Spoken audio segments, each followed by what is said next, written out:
Did you know that right in our galaxy, there is an incredible place where stars are born? That place is called the Orion Nebula.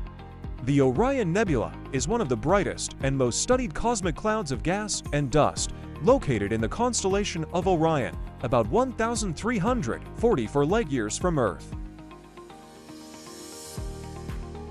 This nebula is a veritable star factory. Within it, new stars are forming from clots of gas and dust.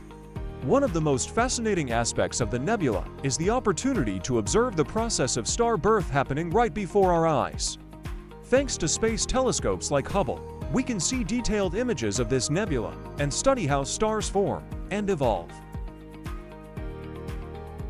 But the Orion Nebula is not only beautiful, it is also an important object to study because it helps astronomers understand how stars like our Sun came to be.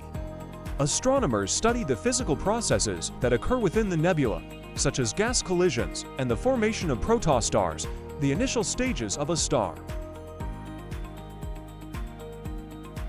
What's most interesting is the scale. The nebula is about 24 light-years in diameter, and although it appears small in the night sky, it's actually a colossal space full of cosmic activity. So, the next time you look up at the night sky, try to find the constellation of Orion. The Orion Nebula is one of the most amazing places in the universe, and every moment there is something new and incredible going on. Don't miss the opportunity to learn more about the beauty and mysteries of the cosmos. Subscribe to the channel and give us a like to continue our space travels.